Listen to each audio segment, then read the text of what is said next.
In two identical letters to the UN, Syria warns that suicide explosions have become a common practice by armed terrorist groups.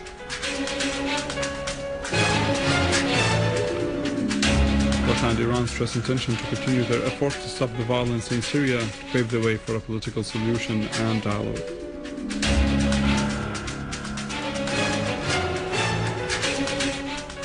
Three new complexes for uranium enrichment have been inaugurated in Iran.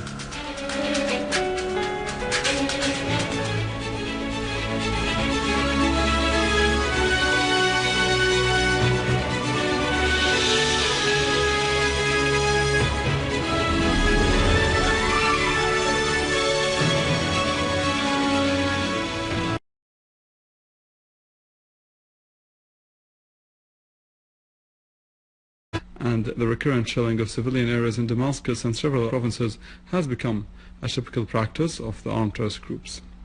The letters stressed that those armed terrorist groups have been receiving a huge material, logistic and political support by countries inside and outside the region that encourages them to disregard regulations and laws and deepen their conviction that they will never be subject to accountability in light of the double standards policies resorted to by some states in terms of their commitment to the combating of international terrorism. The message voiced Syria's determination that the terrorism of those killers will not make it desist from continuing its struggle against terrorism as the Syrian Arab Army continues to perform its constitutional duties in defending the homeland and its sovereignty and protecting the national institutions. The message stressed the Syrian people's stand on the side of the Syrian Arab Army and the rejection of the practices of these criminal destructive groups and their extremist ideas.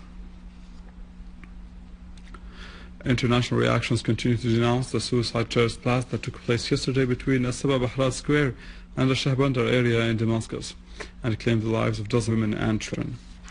Michel Suleiman condemned the terrorist explosion. The Information Bureau at the Lebanese presidency quoted him as calling once more for dialogue between the government and the opposition in Syria so that a political solution can be found away from violence and dangers of extremism and fragmentation. Russia strongly condemned the terrorist explosion. The Russian Foreign Ministry spokesperson Alexander Lukashevich stressed that the extremist groups in Syria must be met with a unified deterrent response in the international community. On his part, the Iranian Foreign Ministry spokesperson Ramin Mahmanbrest denounced the explosion, which he said is aiming at consecrating instability in the region. He said the Syrian people are well aware of the ugly intentions aimed at undermining security and stability in the area and will exercise their right in defending their country's national sovereignty. Mahmanbrest said such acts are the responsibility of sides financing and supporting the armed terrorist groups who try with their crimes to compensate for their frustration in confronting the resistant Syrian people.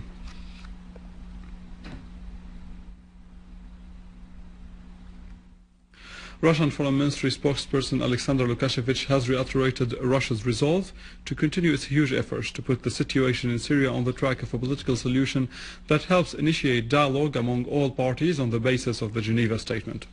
Lukashevich stressed that Russia strongly condemns all forms of terrorism against civilians, warning that the scenario of the continuation of armed conflict threatens with chaos that would lead to deterioration of the security condition and encourage international terrorism.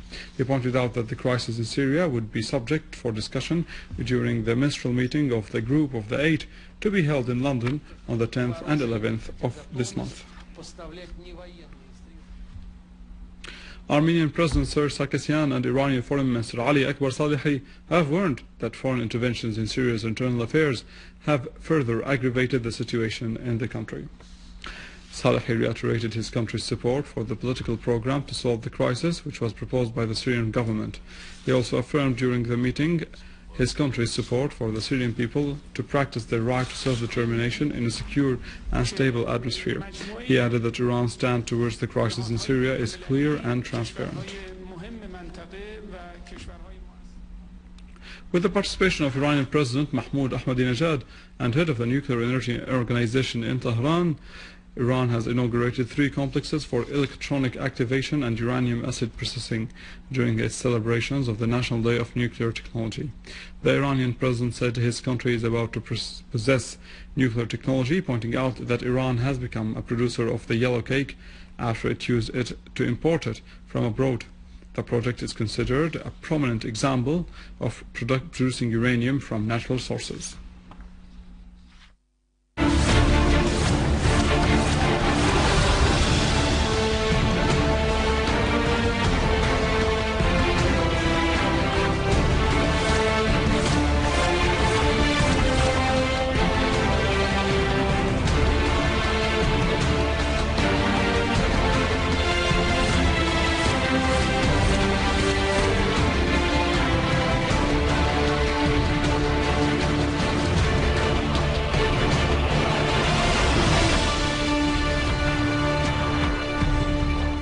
Syrian army engineering units defused today an explosive device planted on a private car in Jaramana city in Damascus countryside.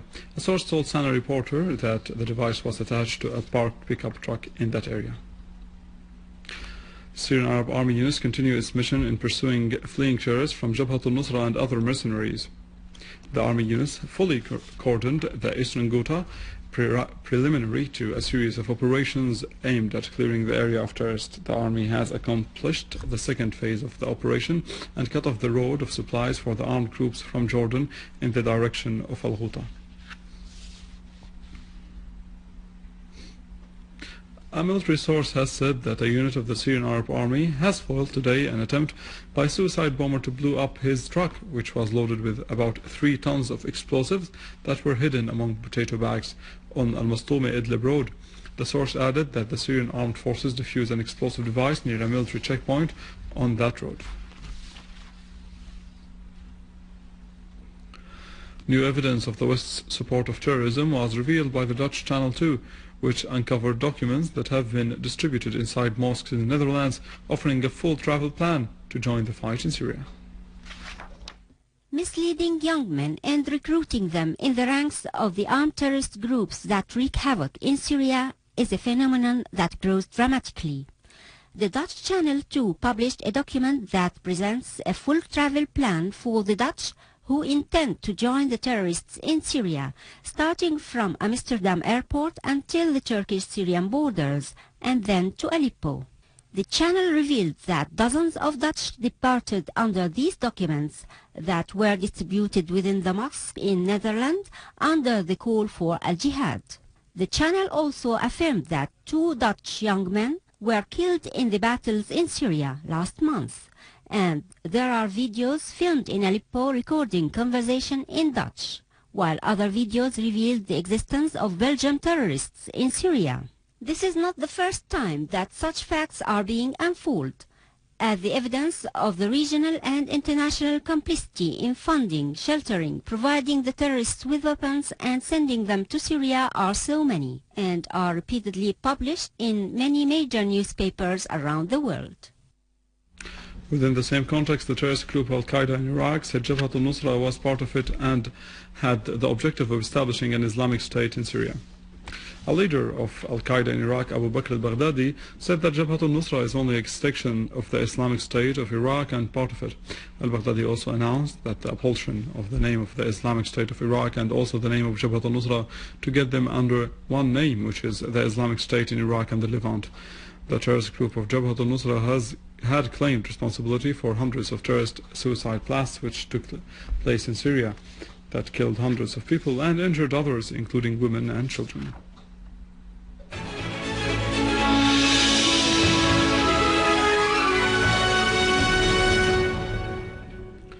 In Egypt, the death toll of the clashes between Muslim Brotherhood and Copts at the St. Mark Cathedral in Cairo rose to 8, as 90 others were injured. The Egyptian Ministry of Health said the injured included 11 policemen. The clashes at St. Mark Cathedral were renewed today morning after unidentified men opened fire against the church. Security forces positioned around the cathedral also threw gas bombs to stop the clashes, injuring a journalist. Within this context, the National Rescue Front held President Morsi, his group, and the Interior Ministry responsible for the clashes, while a number of political parties issued a joint statement condemning the events at the cathedral and asserting that the Interior Ministry, like Morsi and his group, the Muslim Brotherhood, is violating the sanctity of holy places, including Al-Azhar Mosque and the cathedral. Demonstrations were staged in the towns and villages of Bahrain demanding Al Khalifa authorities to release the detainees and condemning the statements of the British ambassador in Bahrain and his accusation to the demonstrators that they are terrorists. The Bahrain opposition organized a sit-in in front of the quarter of the British Prime Minister's David Cameron in the centre of London, condemning the British support for the Bahraini authorities and their way of dealing with the popular protest in the country, affirming determination to continue this movement until their demands are met.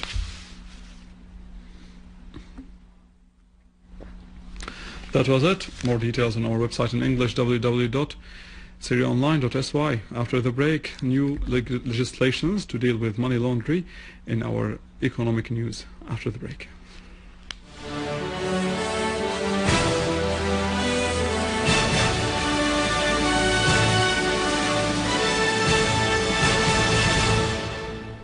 Ladies and gentlemen, good afternoon. The Cabinet has approved a draft law that includes amending some articles in Decree number 33 of 2005 about controlling both money laundering and the financing of terrorism.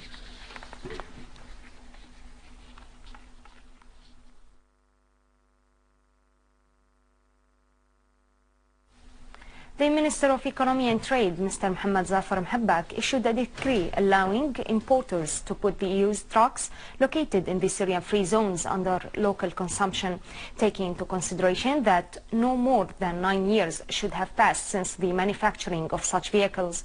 The regulations mentioned in the decree issued by the Ministry in 2011 allowed all the importers to put the used fire squads, vehicles, ambulances and garbage trucks present in the Syrian free zones under local consumption on condition that the vehicle is registered according to the customs data and it is in a good technical status evaluated by a specialized technical committee. Al-Quneitra Governor Mr. Malik Muhammad Ali said that the expected quantity of apples from the occupied Golan for this year is approximately 18,000 tons, the biggest amount since 2005. Moreover, the governor added that all procedures regarding weight and classification are taking place successfully. He added that the amount of golden and stalking apples has exceeded 4,200 tons.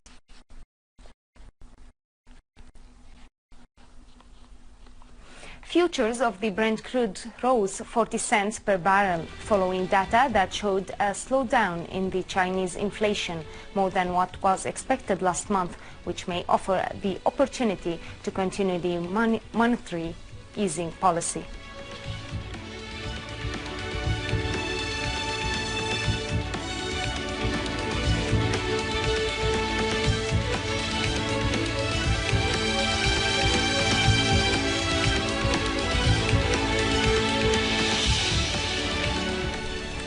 European shares climbed and the US stocks rose as investors speculated that the first quarter earnings may help the equities rebounded from their biggest weekly decline of the year. While Asian shares gained, on the other hand, Japanese shares remained high, supporting the Nikkei index, which rose 0.9% up to the highest levels in 5 years.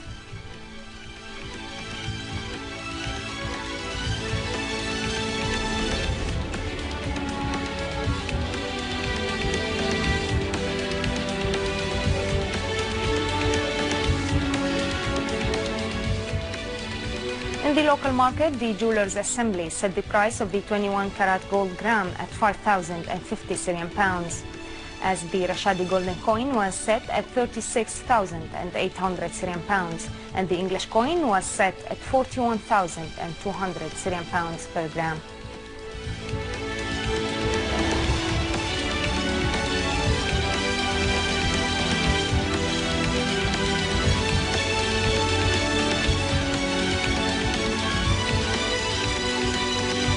The yen strengthened, rising from its weakest level against the US dollar since May 2009, as traders bet on its recent decline, which was too rapid. The Japanese currency advanced against all of its 16 major peers, halting a 3-day 6.4% plunge against the greenback, the most since 1988. whereas the euro was little changed against the US dollar.